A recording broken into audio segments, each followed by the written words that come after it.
आप सभी का बहुत बहुत स्वागत है अपने YouTube चैनल पढ़े करो ऑनलाइन पे। मैं आशीष कुमार स्वागत करता हूँ न्यू वीडियो में। देखिए, मैं आप लोगों के लिए आपका ये सोशियोलॉजी यानी समाजशास्त्र में BA first year second semester आपका बीए फर्स्ट ईयर आपका सेकंड सेमेस्टर के लिए मैं इंपॉर्टेंट क्वेश्चन लेके आ चुका हूँ। आपके 2023 के लिए एग्जाम के लिए बहुत ही इंपॉर्टेंट आपके होने वाले हैं आपके मोस्ट इंपॉर्टेंट क्वेश्चन। साथ में इसके मैं आंसर भी लेके आया हुआ हूँ। इंपॉर्टेंट क्वेश्चन आंसर में लेके आया हुआ मैंने अन्य सब्जेक्ट के भी इंपॉर्टेंट क्वेश्चन आंसर और मॉडल पेपर ऑलरेडी अपलोड कर चुका हूँ।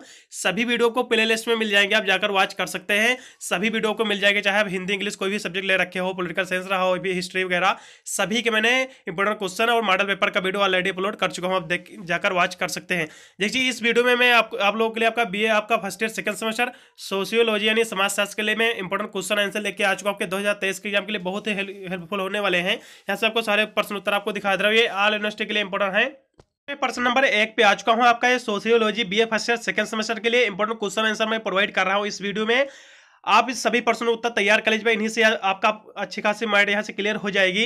देखिए, इसमें जो पहला प्रश्न लेके आए हो, आपका कस्बा किसे कहते हैं। देखिए, कस्बा जो होता है आपका, कस्बे को गांव और नगर के बीच की श्रेणी माना जाता है। कई बार कस्बे को यानी उपनगर भी कहा जाता है। इस तरह से आप चाहे तो यहाँ तक यहाँ तक उत्तर आपको तैयार कर लेना। आपको शॉर्ट में पूछेगा तो यहाँ तक आपको लिख देना है, आपके 2 या 3 नंबर आपके क्लियर हो जाएंगे। चाहे तो आपको थोड़ा सा और यहाँ से और इसको आगे आप याद कर सकते हैं। जनसंख्या के आकार की दृष्टि जब यानी बड़े गाँव के लोगों की प्रवृत्ति यानी नगरीय हो जाती है तो उन्हें गाँव ना कहकर कस्बा कहा जाता है। इस तरह से आप चाहे तो यहाँ तक इसकी डिफिनेशन आप लिख सकते हैं। बहुत ही बड़े आपका प्रश्न है।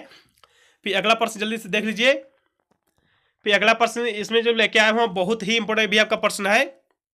जल्दी से देखिए, आपका कस्बा की परिभाषा दीजिए। देखिए, कस्बा की परिभाषा मैंने पहले भी आपको दिखा दिया है। यहाँ से आपका बर्गल के अनुसार भी यहाँ से इसकी परिभाषा आपको एक बार देख लेना है। कस्बा एक ऐसी नगरीय बस्ती है के रूप में परिभाषित किया जा सकता है, यानी अपर्याप्त आयामों के ग्रामीण क्षेत्रों पर अधि रखता है। इस तरह से चाहे आप ये डिफिनेशन तैयार कर लीजिए जो मैंने आपको आगे दिखाया, चाहे आप वो डिफिनेशन आप तैयार कर सकते हैं। फिर अगला प्रश्न जल्दी से देखिए, आपका नगर की अवधारणा स्पष्ट कीजिए। देखिए, नगर की अवधारणा आपको स्पष्ट कर देना है। नगर किसे कहते हैं, कभी कभी नगर का आपको शॉर्ट नोट पूछ लेता है, बिल्कुल ही प्रश्न आपके एग्जाम में पूछे जाएंगे। देखिए, नगर का जो किसे कहते हैं, आपका नगरीय समुदाय यानी नगरीय क्षेत्र तथा यानी नगर यानी शहर यानी परिवाची शब्द है। इसका आपका विभिन्न देशों में नगरीय शब्द का अर्थ एक जैसा नहीं है। उदाहरण के लिए जैसे आपका ग्रीनलैंड में आपका 300 निवासियों के क्षेत्र को आपका अर्जेंटीना में आपके जो 1000 इटली तथा आपके स्पेन में आपके 1000 अमेरिका में निवासियों के क्षेत्र में यहाँ से देख लीजिए आपका 2000 तथा कोरिया गणराज्य में आपके 4000 निवासियों के क्षेत्र को नगरीय क्षेत्र कहा जाता है। चाहे तो यहाँ तक इसका सोल्यूशन लिख सकते हैं। आप चाहे तो एक ही लाइन में इसका सोल्यूशन यहाँ तक आप लिख दोगे, तभी आपका नंबर यहाँ से अच्छे खासे मिल जाएंगे। आपके नंबर काटेगा नहीं एग्जामिनर आपका। यदि आप इसको ज़्यादा पढ़ना चाह रहे हैं तो आप यहाँ से इस वीडियो को रोक कर आप आसानी से इसको पढ़ लीजिए एक बार पूरा इसको। फिर अगला प्रश्न इसमें आपका दिया हुआ, जात के प्रमुख लक्षण बताइए। देखिए, जात के प्रमुख जो आपके लक्षण होते हैं वेरी मोस्ट से बड़े भी आपका प्रश्न है। ये आपका जात किसे कहते हैं, जात भी आपके प्रश्न बिल्कुल ही प्रश्न आपको दोहराया जाता है। इसके लक्षण भी आपको देख लेना। देख लीजिए, भारतीय समाज के जो खंडात्मक आपका विभाजन इसके लक्षण हो गए, ऊंच नीच की परंपरा अथवा स्थानांतरण। फिर आपका जन्म के जात का निर्धारण, भोजन तथा सामाजिक सहवास संबंधी निषेध, आपका अंतर्विवाह। इस तरह से इसकी आपकी सारी लक्षण इसकी जात के हैं प्रमुख। फिर जात के आकार अथवा दोष आपको स्पष्ट कर देना है। जात के यहाँ से दोष पहले आपको जल्दी से देख लेना है। आपके व्यक्तित्व के विकास में बाधा के यानी इसके पहला दोष हो गया। यहाँ से सारे आपको दोष देख लेना एक बार। धनवा श्रम का आसमान, इस तरह से आपको देख लेना है। यहाँ से मैं और अगले प्रश्न आपको दिखा दे रहा हूँ, जात का शब्द का शाब्दिक अर्थ बताइए। ये भी आपका इंपॉर्टेंट प्रश्न, इसको भी आपको देख लेना है। वीडियो को रोक कर यहाँ से आपको देख लेना है। जात शब्द का जो है आपका अंग्रेजी शब्द यानी कास्ट का हिंदी रूपांतरण, इसको एक बार आपको वीडियो को रोक कर यहाँ से इसको एक बार आपको पढ़ लेना है। फिर अपने हिसाब आपको एग्जाम लिख देना है। प्रश्न बिल्कुल आपके एग्जाम में पूछा जाएगा, हर साल आपके एग्जाम में पूछा जाता प्रश्न। फिर अगला प्रश्न जल्दी से देखिए, यहाँ से दिया हुआ है आपका किरसण यानी वर्ग का अर्थ स्पष्ट कीजिए। किरसण वर्ग का सबको अर्थ आपको स्पष्ट कर देना है। ये भी आपका इंपॉर्टेंट प्रश्न, इसको भी आपको वीडियो को रोक के यहाँ से पढ़ लेना है। मैं ज़्यादा पढ़ूंगा तो ज़्यादा लंबा वीडियो जाएगा। फिर अगला प्रश्न यहाँ से देखिए, मैं आपको दिखा दे रहा हूँ, संयुक्त परिवार की 2 परिभाषा दीजिए। वेरी मोस्ट इंपॉर्टेंट प्रश्न, ये प्रश्न 100% आपके एग्जाम में पूछा जाएगा। संयुक्त परिवार की परिभाषा बिल्कुल आपके एग्जाम में प्रश्न पूछा जाएगा। हर साल प्रश्न आपको दोहराया जाता है। जॉइंट फैमिली, ये प्रश्न वेरी मोस्ट इंपॉर्टेंट प्रश्न आपके लॉन्ग में पूछा जाएगा। प्रश्न आपके शॉर्ट में भी आपके प्रश्न पूछा जाएगा, इसलिए इसका आपको सोल्यूशन सही से आपको तैयार कर लेना है। इसका मैं आपको दिखा देना सोल्यूशन। देखिए, संयुक्त परिवार किसे कहते हैं? संयुक्त परिवार उस व्यक्तियों का समूह है जो एक ही छत के नीचे रहते हैं और एक ही रसोई में पका भोजन करते हैं और सामान्य संपत्ति के अधिकारी होते हैं। वे सामान्यतः यानी पूजा में भाग लेते हैं और परस्पर एक दूसरे से विशिष्ट नातेदारी से संबंधित होते हैं। ये आपका संयुक्त परिवार कहलाता है। चाहे तो अब यहाँ तक इसके ऊपर डिफिनेशन आपको तैयार कर लेना है, फिर अगला प्रश्न आपको देख लेना, अगली भी डिफिनेशन आपका श्रीनिवास के अनुसार भी यहाँ से आपको देख लेना है। निवाग्रस्त समूह जो यानी प्रारंभिक यानी परिवार के बड़े होते हैं और जिनमें सामान्यतः दो या दो से अधिक यानी एकाकी परिवार पाए जाते हैं, संयुक्त या विस्तृत परिवार कहलाते हैं। आप चाहे पहले वाली डिफिनेशन तैयार कर लीजिए, अभी ये दोनों आपको डिफिनेशन आपको तैयार कर लेना है। ये प्रश्न 100% आपके एग्जाम में पूछा जाएगा। फिर अगला प्रश्न ऐसा आपका दिया हुआ है, एकाकी परिवार का क्या अभिप्राय है? एकाकी परिवार किसे कहते हैं? देखिए, एकाकी परिवार से अभिप्राय ऐसे ग्रस्त समूह से है जिसमें पति पत्नी बच्चों सहित अथवा अविवाहित बच्चों सहित रहते हैं। अगर पति या पत्नी में से किसी एक की मृत्यु हो गई है तो दूसरे अपने अविवाहित बच्चों के साथ रह रहा है, तो इसे भी एक एकाकी परिवार ही कहेंगे। इस तरह से आपको देख लेना, यहाँ तक इसको तैयार कर लेना है। फिर संयुक्त परिवार के आपको दोस्त देख लेना है। आपका संयुक्त परिवार के जो आपके दोस्त हैं, यहाँ से पहला आपका सामाजिक आपको दोस्त देख लेना है। यहाँ से आपको आर्थिक दोस्त, यहाँ से आपका दिए हुए आपको दोनों दोस्त एक बार आपको पढ़ लेना है, एग्जाम में पूछेगा तो आपको लिख देना है।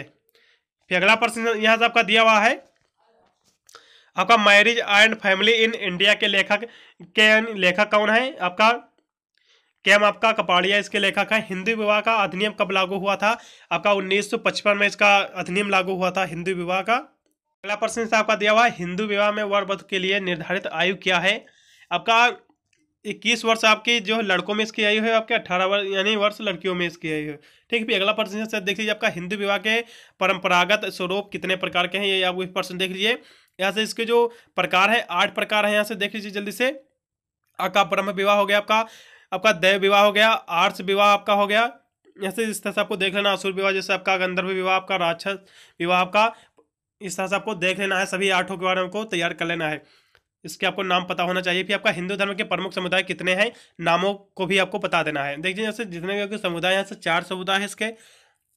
पहला इसमें आपका वैष्णव हो गया, आपका वैष्णव आपको हो गया। फिर आपका शैव आपका संप्रदाय है, शक्ति आपका है, हिंदू पुनर्जागरण से संबंधित आपका संप्रदाय। इस तरह से आपको 4 संप्रदाय हैं हिंदू धर्म के। भी आपका सामाजिक वर्ग का अर्थ आपको स्पष्ट कर देना। सामाजिक वर्ग का जो अर्थ है बहुत ही बड़े भी का प्रश्न है। सामाजिक वर्ग सामाजिक स्त्रीकरण का ही एक रूप है। यह मुख्यतः आर्थिक समानताओं एवं आपका सामान्य जीवन के अवसरों पर आधारित समूह है। अन्य शब्दों में यह कह सकते हैं कि सामाजिक वर्ग व्यक्तियों का एक ऐसा समूह जिसमें सदस्यों की आर्थिक स्थिति जीवन यापन हेतु उपलब्ध अवसर एवं अन्य विशेषताएं समान होती है तथा जिनके सदस्यों में अपने समूह के प्रति चेतना पाई जाती है। इस तरह से आपको यहाँ इसको देख लेना, एक बार पढ़ लेना है। ये बिल्कुल आपका इंपॉर्टेंट प्रश्न ये भी आपका। देखिए आपकी अगला प्रश्न आपका दिया सामाजिक वर्ग की विशेषताएं से आपको बता देना है। विशेषताएं आपको सामाजिक वर्ग की पहले इसकी विशेषताएं हो गया आपका निश्चित। आपका इस अगला प्रश्न आपका इसमें विशेषता है वर्ग की स्थिरता भी वर्ग चेतना होगी। सभी आपको विशेषताएं आपको देख लेना एक बार। देखिए उससे पहले मैं आपको पुनः आपको याद दिला दे रहा हूँ, मैंने आपके BA first year second semester के मैंने आपके सभी इंपॉर्टेंट क्वेश्चन आंसर का वीडियो और मॉडल पेपर दोनों अपलोड कर चुका हूँ। सभी वीडियो को प्लेलिस्ट में मिल जाएगा। प्लेलिस्ट लिंक आपको डिस्क्रिप्शन में भी मैं डाल दूंगा, उसका लिंक वहाँ पर भी मिल जाएगा, मेरे चैनल में भी आपको मिल जाएगा, जाकर वॉच कर लीजिए। आप चाहे जो भी अपना सब्जेक्ट ले रखे हो, मैंने ऑल सब्जेक्ट का बनाकर ऑलरेडी अपलोड कर चुका हूँ वीडियो। अगला प्रश्न आप देखिए आपका मध्य वर्ग का अर्थ स्पष्ट कीजिए। मध्य वर्ग का अर्थ क्या होता है ये भी आपको देख लेना है। किसी भी देश में एक समाज को मुख्य रूप से उसकी वित्तीय स्थिति के अनुसार 3 वर्गों में विभाजित किया गया है। अमीर वर्ग, गरीब वर्ग और मध्यम वर्ग, 3 वर्गों में इसको विभाजित किया। आपका मध्य वर्ग का अर्थ आपको पता ही हो गया होगा, 3 वर्गों में इसको विभाजित किया गया है। फिर मध्य वर्ग क्या होता है? मध्य वर्ग सामाजिक आपका पदानुक्रम के मध्य में आता है तथा श्रमिक और उच्च वर्गों के बीच में सामाजिक आर्थिक स्थिति रखता है। इस तरह से आपको देख लेना, यहाँ तक इसके आपको डिफरेंस आपको तैयार कर लेना है। अगला प्रश्न देखिए आपका बहिष्कार से क्या समझते हैं। बहिष्कार ये भी एक इंपॉर्टेंट प्रश्न आपका। सामाजिक बहिष्कार या अपवर्जन वह तौर तरीके हैं जिसके माध्यम से किसी व्यक्ति या समूह के समाज में पूरी तरह घुलने मिलने से रोका जाता है तथा आपकी समाज की मुख्य धारा के अलग या पृथक रखा जाता है। सामाजिक बहिष्कार आकस्मिक आपका या फिर आपका अनायास के रूप में नहीं बल्कि आपका व्यवस्थित तरीके से भी होता है। इस तरह से आपको इसके ऊपर डिफरेंस आपको तैयार करना है रोक रोक के। अगला प्रश्न यहाँ से आपका दिया हुआ है, राष्ट्रीय अनुसूचित जाति आयोग का गठन कब किया गया था? अनुसूचित जाति का इसका जो गठन किया गया था आपका आपका 26 फरवरी आपके 2004 में इसका गठन किया गया था। दलित से क्या समझते हैं ये भी आपको देख लीजिए, ये भी आपका इंपॉर्टेंट प्रश्न है। ये दलित से क्या अभिप्राय या फिर इसके क्या आशय है? दलित शब्द से अभिप्राय उस व्यक्ति या वर्ग जिसका समाज में अत्यंत निम्न स्थान है, जो उत्पीड़न का शिकार है और जिसका जीवन यानी अभाव, दुख या अपमान का जीवन है। जब हम दलित शब्द का प्रयोग करते हैं तो हमारा अभिप्राय दुर्बल वर्गों से उन लोगों से है जिनकी आर्थिक स्थिति अत्यंत निम्न है, और दुर्बल वर्गों में अत्यंत निम्न वर्ग यानी दलित वर्ग कहलाता है। यहाँ तक इसको आपको डिफरेंस तैयार कर लेना है, यहाँ से लेकर भाई इतनी ही आपको तैयार कर लेना है। यहाँ पूरे ऐसे नंबर आपको मिल जाएंगे इससे। जातिवाद से क्या समझते हैं? जातिवाद बिल्कुल आपके प्रश्न दोहरा जाएगा, ये आपके अगले साल भी आपका प्रश्न आपका पूछा गया था, इसको भी आपको देख लेना है, बिल्कुल ही प्रश्न पूछा जाएगा आपको। जातिवाद से क्या तात्पर्य क्या समझते हैं आप? देखिए साधारण शब्दों में जात यानी प्रतिनिष्ठा का भाव ही जातिवाद कहलाता है। जातिवाद यानी जात के प्रति बढ़ती हुई जागरूकता की देन है, या अपनी जात के प्रति यानी अंध आस्था अथवा आपका भावना जो अपनी जात के उद्देश्य के यानी यहाँ से देखिए आपका सम्मुख अन्य यानी जातियों के हितों की अवहेलना करने को प्रेरित करती है। यहाँ से देखिए आपके इनके अनुसार भी देखिए, राजनीति की वह भाषा राजनीति की भाषा में जात यानी के प्रति यानी निष्ठा भाव ही जातिवाद कहलाता है। डिफरेंस चाहे अब इसकी ये तैयार कर लीजिए। फिर आपके जातिवाद के क्या इसके परिणाम हैं ये भी आपको देख लेना है। इसका पहला जो परिणाम है आपका राष्ट्रीय एकीकरण में बाधक, फिर आपका प्रजातंत्र के लिए घातक है, आपका नैतिक पतन एवं भ्रष्टाचार, आर्थिक एवं आपका औद्योगिक कुशल में बाधा। किस तरह से इसके आपके परिणाम है इसके सारे। आपका सांप्रदायिकता की दो परिभाषाएं आपको यहाँ से दे देना है। सांप्रदायिकता की बिल्कुल आपकी परिभाषा इसको तैयार कर लेना है। आपका ML शर्मा के अनुसार देखिए, सांप्रदायिकता का शब्द का प्रयोग व्यापक तथा सीमित दोनों रूप में किया जाता है। व्यापक शब्द में यह दो या दो से अधिक संप्रदायों के प्रतिरोध को व्यक्त करता तथा संप्रदाय आपका ज्ञातीय आपका प्रजातीय तथा आपका धार्मिक एवं जातीय आधार पर हो सकते हैं। विशिष्ट आपका यानी अर्थ में यह कह सकते हैं दो या दो से अधिक यानी धार्मिक संप्रदायों के प्रतिरोध को यानी व्यक्त करता है, तथा उन्होंने इस शब्द का प्रयोग करके यानी भारतीय समाज के संदर्भ में विशिष्ट अर्थ में किया है। इस तरह से आपको देख लेना है इसके डिफिनेशन। फिर आपका नक्सलवाद क्या होता है? नक्सलवाद के बारे में भी आपको तैयार कर लेना है, देख लीजिए।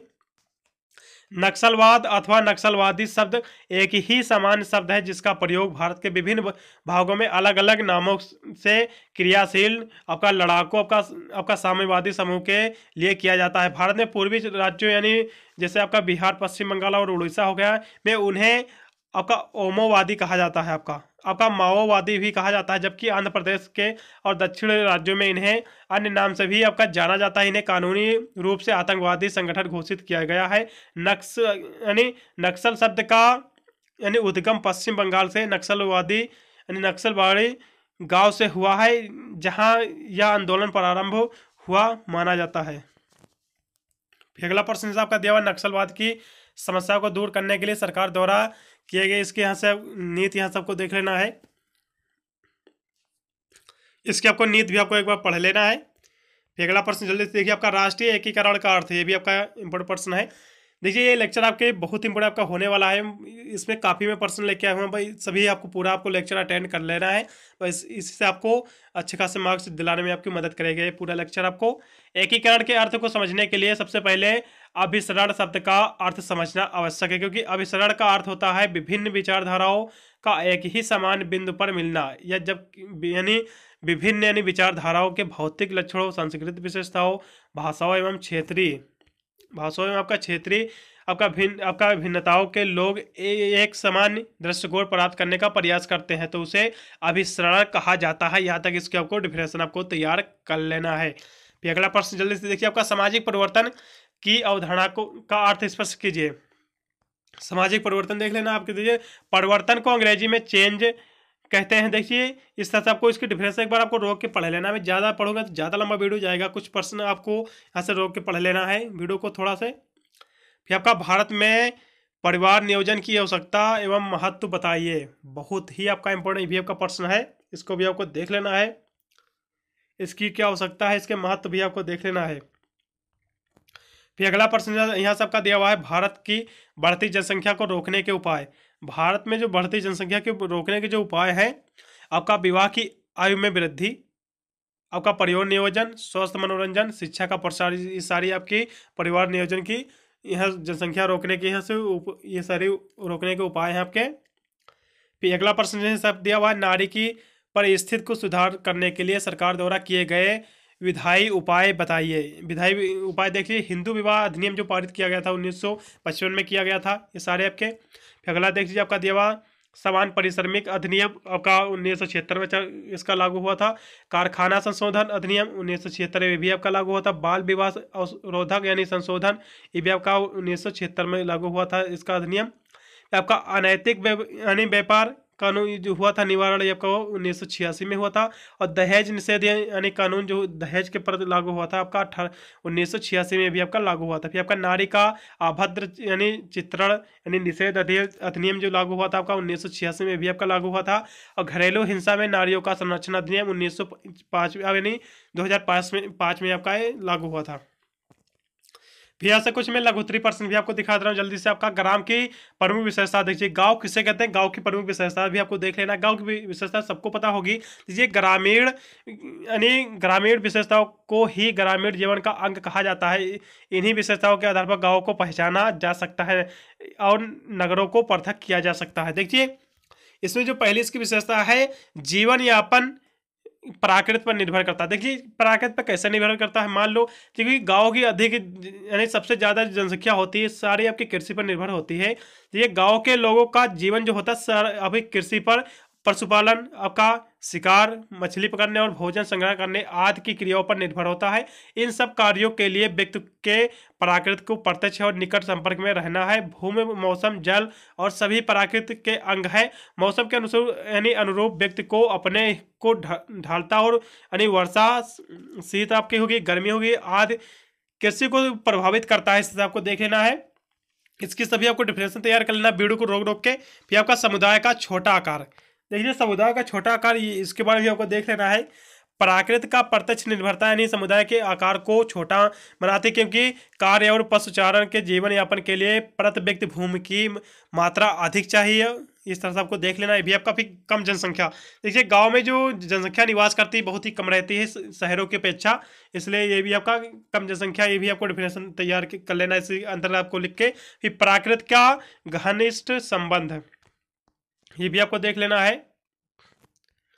फिर अगला प्रश्न यहाँ से आपका दिया हुआ है, प्राथमिक अन्य संबंधों की प्रधानता, यानी गांव का आकार छोटे होने के कारण प्रत्येक व्यक्ति एक दूसरे के व्यक्तिगत रूप से जानता है और इसके निकट प्रत्यक्ष और घनिष्ठ संबंध पाए जाते हैं। और यानी ऐसे संबंधों का आधार परिवार, पड़ोस और नातेदारी, गांव के औपचारिक संबंधों का अभाव होता है।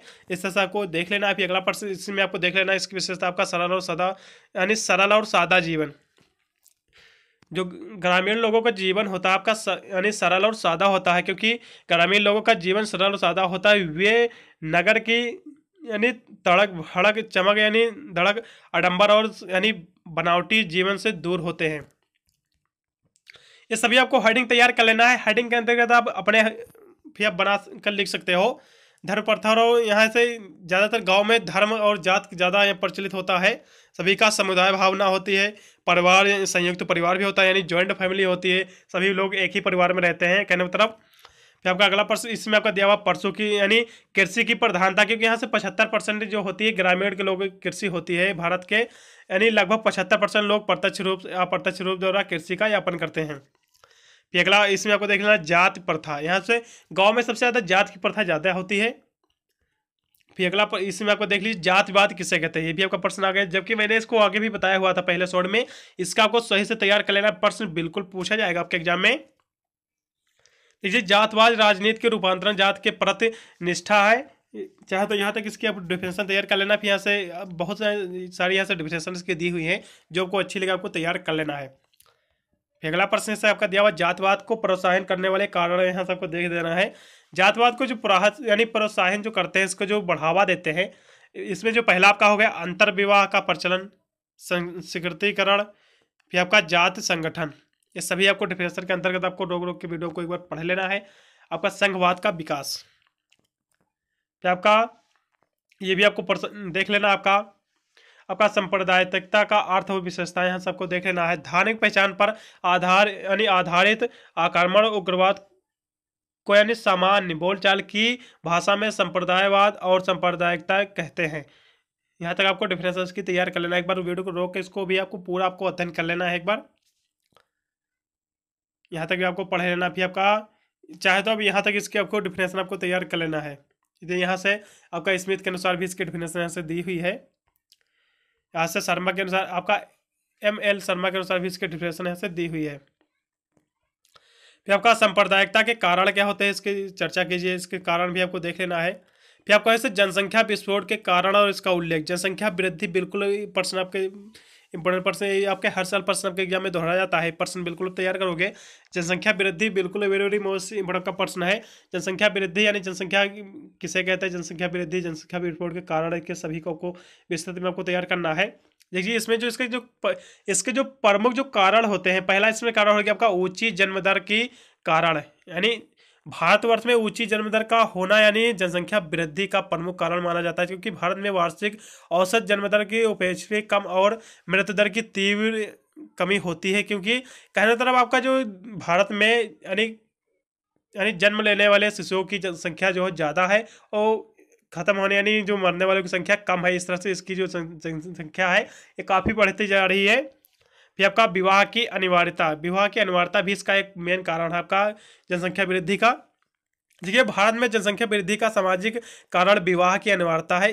इसी कारण देश में विवाहों को लोकप्रियता और अतः विवाह की अनिवार्यता के कारण जन्मदर ऊंची है, यानी जन्मदर कहने तरफ ज़्यादा है, यानी ऊंची देश। चूँकि देश का प्रत्येक व्यक्ति जब विवाह यानी बंधन स्वीकार करता है तो बच्चों का जन्म एक बाध्यता है, अतः विवाह की अनिवार्यता जनसंख्या वृद्धि के में योगदान देती है। अगला इसमें आपको देख लीजिए, अगली हेडिंग यहाँ से दी हुई है बाल विवाह की प्रथा।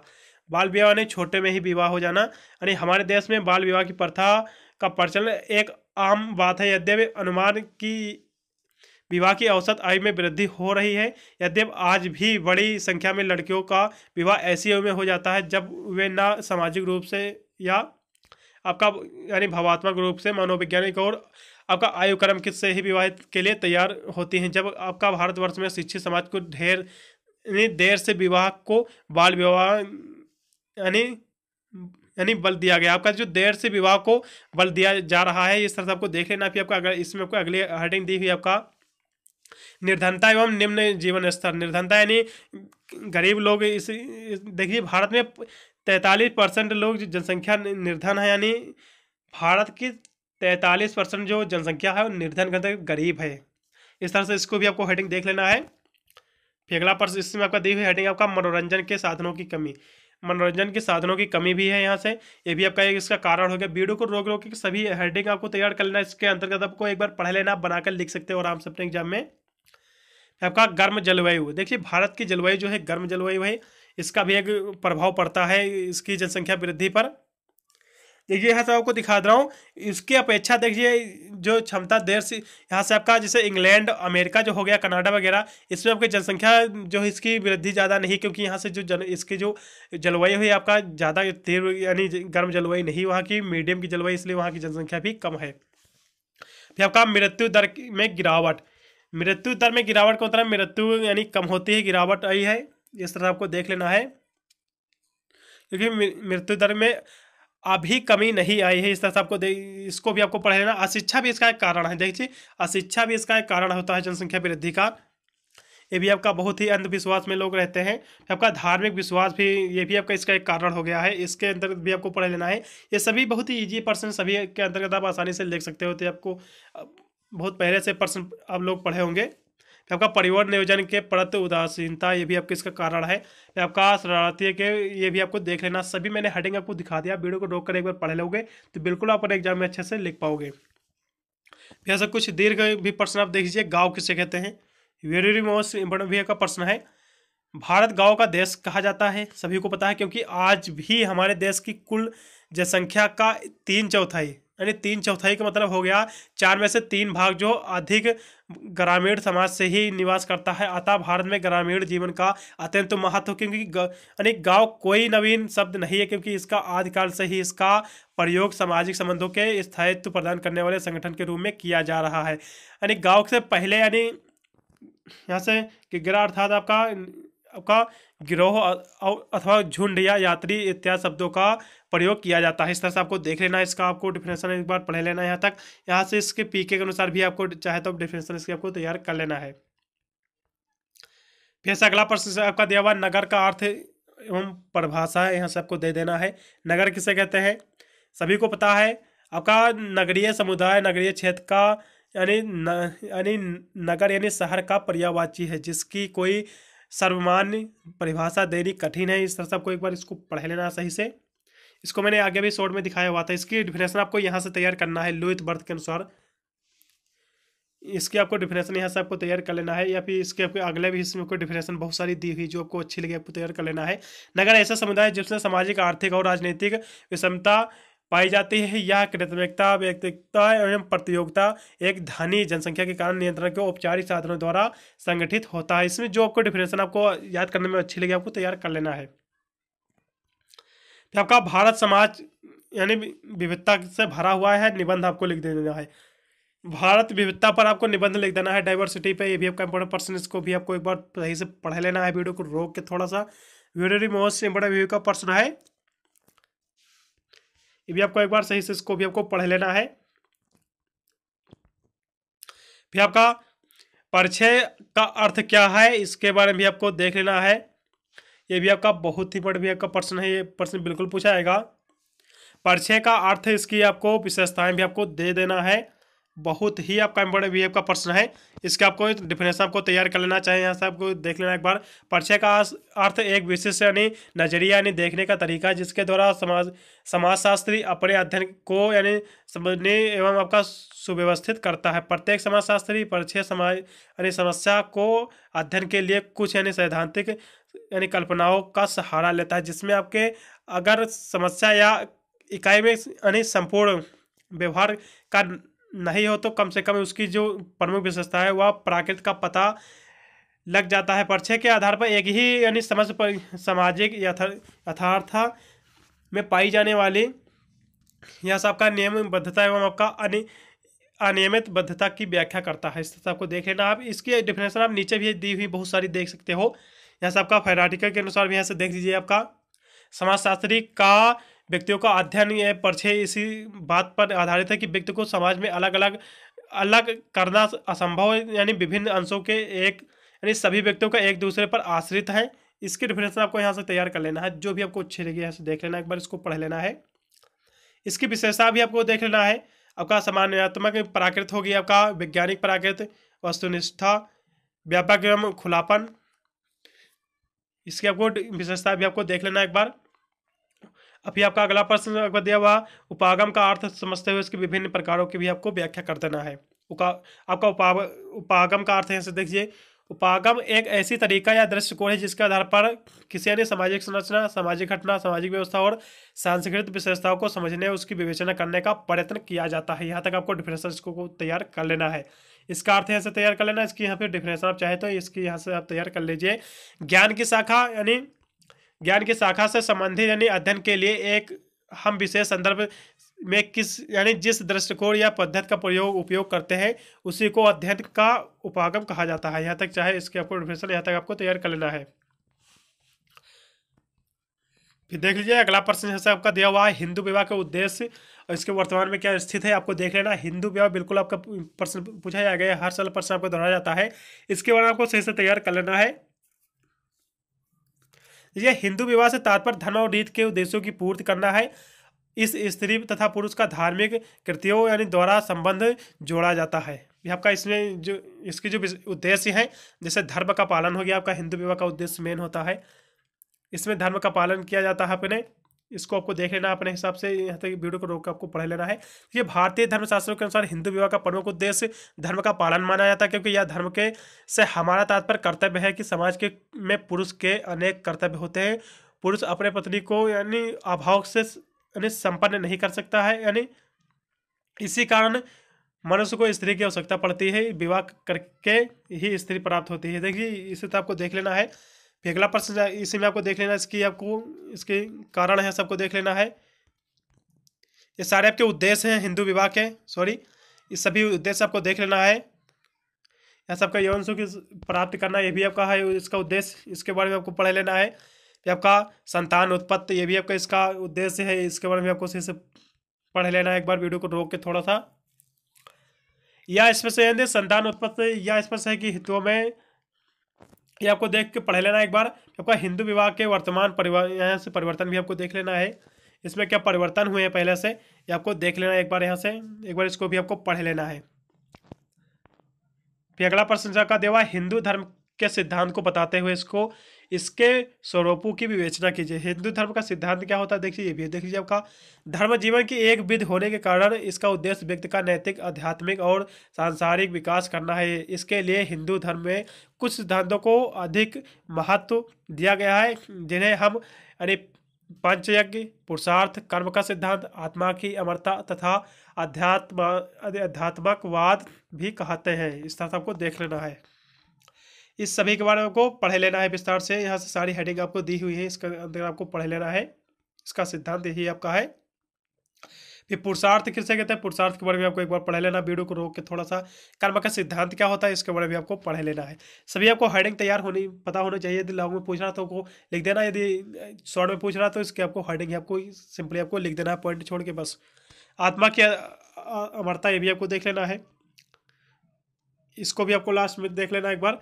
फिर इस हिंदू इसके स्वरूप भी आपको देख लेना है, जैसे सामान्य धर्म हो गया, इसके हिंदू धर्म के स्वरूप हो गया, इसके आपको देख लेना। जैसे आपका धैर्य से काम करना, क्षमा का व्यवहार करना, काम और यानी काम और लोभ पर नियंत्रण करना, ये सभी इसके स्वरूप है। ये भी आपको देख लेना है, स्वरूप है सभी। एक बार पढ़ लेना यहाँ तक इसके स्वरूप। इसमें आपका अगला प्रश्न दिया हुआ सामाजिक वर्ग का अर्थ स्पष्ट कीजिए था, इसकी विशेषता देख लीजिए। सामाजिक वर्ग देख लेना, बहुत ही बड़े भी का प्रश्न है। वर्ग साधारण बोलचाल का शब्द है। वर्ग का अनेक यानी अर्थों से प्रयोग किया जाता है, जैसे कि जमींदार वर्ग, दुकानदार वर्ग, श्रमिक वर्ग और परंतु समाजशास्त्रीय दृष्टिकोण से वर्ग यानी विभिन्न व्यक्तियों का एक समूह है जिसके यानी सदस्यों की आर्थिक स्थिति, जीवन शैली और जीवन के अवसर का एक समान होते हैं। इसके सदस्य अपने वर्ग के प्रति सचेत होते हैं। वर्ग की प्रमुख परिभाषाओं के द्वारा वर्ग की अर्थ को भली भांति समझा जा सकता है। ये परिभाषा निम्नलिखित है और इस नीचे कुछ और परिभाषाएं से दी हुई, चाहे अब ये भी आप डिफरेंस आपको तैयार कर लेना। आपका मैकाइवर के अनुसार भी आपको देख लेना है। एक सामाजिक वर्ग सामाजिक स्थिति के आधार पर अन्य यानी लोगों को पृथक किया गया समुदाय का एक अंश है। बहुत सारी यहाँ से डिफिनेशन दी हुई हैं, जो आपको अच्छी लगी सारी आपको डिफिनेशन एक बार आपको तैयार कर लेना है। ये सभी आपका इंपॉर्टेंट है आपके। फिर वर्ग की इसकी विशेषताएं भी देख लीजिए जल्दी से। इसकी विशेषता भी आपको देख लेना, जैसे आपका सामाजिक स्थिति का आभास, चेष्टा का हीनता की भावना, आपका वर्गीय व्यवहार की में भिन्नता, आपका रहन सहन में भिन्नता, आपका अंतर वर्गीय यानी विवाह व्यवस्था, सारी आपको देख लेना व्यवस्थाएं। यानी अन्य पिछड़े वर्गों को संबंधित यानी समस्याओं इसके निवारण हेतु सरकार के प्रयत्नों की यहाँ सबको व्याख्या कर देना। अन्य जो पिछड़े वर्ग हैं इसकी समस्या क्या है देखिए। पिछड़े वर्ग की सबसे पहले यहाँ से वर्गों की पहचान की समस्या है इसकी। इसमें आपके भारतीय समाज में एससी और एसटी ये सभी आपका की पहचान से संबंधित कोई समस्या नहीं है, क्योंकि इसके विपरीत राज्यों में ओबीसी आपकी पहचान करना एक बड़ी समस्या है। इस तरह आपको देख लेना। इसकी आपको डिफरेंशन आपको हाइडिंग सभी देख के इसके एक बार आपको पढ़ना, वीडियो को रोक के थोड़ा सा। पिछड़ेपन का यानी राजनीतिकरण ये भी आपको देख लेना है। आपका ऐसे जनसांख्यिकी का अर्थ एवं परिभाषा देते हुए इसकी विशेषताएं आपको देख लेना है। ये आपका जनसंख्या वृद्धि का ही एक इसका पार्ट है, इसको भी आपको देख लेना है। देखिए डेविस के अनुसार जनसंख्या का इसके अनुसार यहाँ से आपको डिफिनेशन देख लेना है। जनसंख्या का विज्ञान जिसे जनांकी कहा जाता है यानी मानव समाज को समझने का आधार है। चाहे यहाँ तक आपको डिफिनेशन इसके तैयार कर लेना है। इसको आपको वीडियो को रोक के एक बार पढ़ लेना है अध्ययन के लिए अपने। ये नीचे और यहाँ से दिया हुआ इसको भी आपको एक बार पढ़ लेना है। यहाँ से भी इसको भी आपको डिफिनेशन एक बार देख लेना, वीडियो को रोक के थोड़ा सा। बहुत सारी ऐसे डिफिनेशन आपके दी हुई हैं, इसकी विशेषता भी आपको देख लेना है। यहाँ से विशेषता भी इसकी दी हुई है। नहीं, भारत में स्वतंत्रता के बाद जन्म दर और मृत्यु दर दोनों में कमी होने के बाद भी हमारी जनसंख्या का आकार यानी बहुत तेजी से बढ़ा है। अरे इस समय भारत में अधिक जनसंख्या केवल चीन में है। केवल चीन के में परिवार नियोजन की नीति बहुत कड़ाई से लागू होने के कारण जनसंख्या वृद्धि की रुक गई है। दूसरी ओर भारत में अभी भी प्रत्येक वर्ष लगभग आपका 1.8 करोड़ जनसंख्या बढ़ रही है। इस तरह से आपको इसको देख लेना है, आपको सभी एक बार पढ़ लेना है। वेरी मोस्ट इम्पोर्टेंट का प्रश्न है, सारी आपको ऐसे इसके देख लेना है विशेषताएं। फिर सामाजिक परिवर्तन एवं रूपांतरण किसे कहते हैं? सामाजिक परिवर्तन किसे कहते हैं, ये भी मैंने आगे भी प्रश्न दिखाया हुआ हूँ। परिवर्तन को अंग्रेजी में चेंज कहते हैं, इसको मैंने आगे भी प्रश्न दिखाया हुआ था, इसको भी आपको एक बार पढ़ लेना है। यहाँ से डिफिनेशन आप यहाँ से देख लीजिए, नीचे लिखी हुई बहुत सारी एक डिफिनेशन। सामाजिक परिवर्तन की प्रगति को स्पष्ट करते हुए लिखा है कि सामाजिक परिवर्तन को हमारा तात्पर्य केवल उन परिवर्तनों से है जो सामाजिक संगठन अर्थात समाज की संरचना और कार्यों से उत्पन्न होते हैं। यहाँ तक आपको इसको तैयार कर लेना है। दूसरी भी यहाँ से आपके डिफिनेशन दी हुई है, इसको भी आपको देख लेना है। फिर इसकी रूपांतरण की अवधारणा भी आपको देख लेना है, इसकी आपको अवधारणा भी आपको देख लेना है। फिर अगला इसमें आपका लास्ट में प्रश्न बचा हुआ है, ओबीसी का अर्थ यानी परिभाषा एवं संवैधानिक व्याख्या का आयोग की स्पष्ट कीजिए। ओबीसी का है आपको अर्थ पहले यहाँ से देख लेना है। देखिए, साधारण रूप से यह समझा जाता है कि भारतीय समाज में जो समुदाय आर्थिक रूप से दुर्बल और उन्हें हम पिछड़ा वर्ग कहते हैं, वास्तविकता का यह अन्य पिछड़े वर्ग का तात्पर्य उन जातियों से है जो जाति व्यवस्था में निम्न स्थान पर होते हैं। इस तरह आपको एक बार इसको पढ़ लेना है, वीडियो को पूरा एक बार रोक के। ऐसे अन्य पिछड़े वर्ग की अवधारणा भी आपको देख लेना, एक बार वीडियो को रोक के थोड़ा सा पढ़ लेना वीडियो को रोक के। और आपको सभी मैंने आपको प्रश्न उत्तर दिखा दिया। आपके BA first year second semester आपका सोशियोलॉजी यानी समाजशास्त्र का आपका इंपॉर्टेंट क्वेश्चन आंसर है। सभी मैंने इंपॉर्टेंट क्वेश्चन लेके आज को आपके सिलेबस के में इतने ही प्रश्न आपको पढ़ लेना है। ये पूरा लेक्चर आपके लिए बहुत ही इंपॉर्टेंट हो जाएगा, क्योंकि सभी प्रश्न मैंने आपको इंपॉर्टेंट क्वेश्चन आंसर के साथ मैंने आपको सारे दिखा चुका हूँ। मैं इतने प्रश्न उत्तर आपको तैयार कर लेना है। वीडियो को अच्छा लगा तो लाइक करके चैनल को सब्सक्राइब जरूर कर लेना, क्योंकि मैं इसी तरह के इंपॉर्टेंट क्वेश्चन आंसर सभी के मैं अपलोड करता हूँ। बीएससी काम आसानी से आप अपने एग्जाम में मार्क्स ऑब्टेन कर सकते हैं। इस वीडियो को मेरे दोस्तों के पास भी शेयर कर देना, जिससे वो भी इंपॉर्टेंट क्वेश्चन आंसर तैयार करके अपने एग्जाम में अच्छे खासे मार्क्स ऑब्टेन कर सके। मिलता हूँ अन्य वीडियो के लिए, तब तक सभी को thank you watching this video.